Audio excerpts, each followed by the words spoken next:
Hello, welcome to Oxford Heirlooms. We're getting close to being finished with this little bonnet. Today we're going to attach our mulline lace, being careful that the fuzzy side of the lace is oriented towards the back of the bonnet.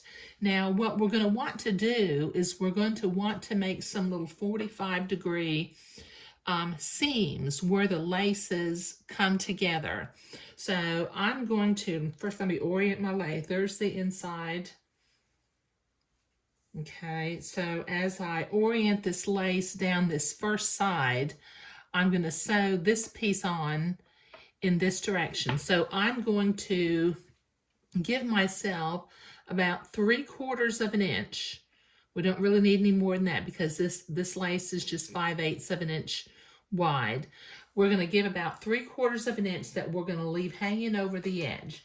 Now I still have my machine set for a zigzag, so I'm going to come in and very gently do I'm going to do the first couple stitches by hand, I think. Okay, so I am in the entre-deux ladder and I am on the header of the lace. So very carefully, I'm going to sew my lace to my outside entre-deux ladder. Being careful to go in the entre-deux hole and catch the header of the lace. So I'll do this all along this side of the lace. So this will take me a minute to do. Okay, so I have my lace sewn on to one side. I've got about 3/4 of an inch hanging over at the top and the bottom. You can put more if you want to. It really doesn't matter. I just try to save lace. But now I'm going to repeat this process on the other side, and then I'll do the two sides overlapping my lace where they come to where we're going to create a seam. So this will take me a few minutes to do the top side piece and to do the 3 sides of the back piece. Okay, so I have sewn the lace to all 4 sides and all 3 sides of the back piece. So what I'm going to do is I'm going to use a little 4-inch drafting triangle, and I'm going to line it up along the bottom edge of the lace, and at this bottom corner where the 2 entre-deux ladders meet, and using my fabric marking pen, I'm going to draw on the lace a 45-degree line. And I'll do that for all 4 of these corners.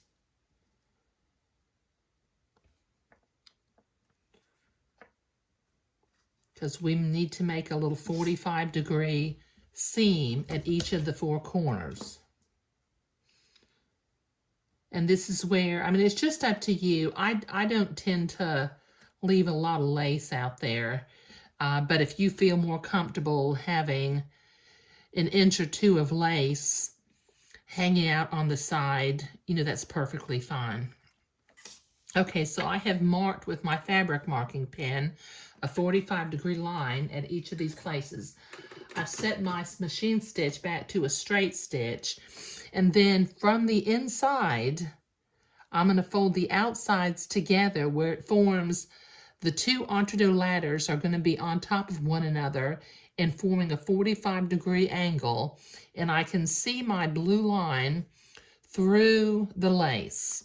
So coming up here to the entre-deux corner position, I'm going to come back to my machine and I'm going to line up that straight line, and I'm going to follow my blue line, do a couple of stitches forward and back right up here at the top.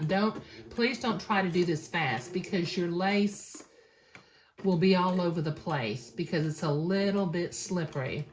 And get down to the end and do another couple of stitches just to tack it in place.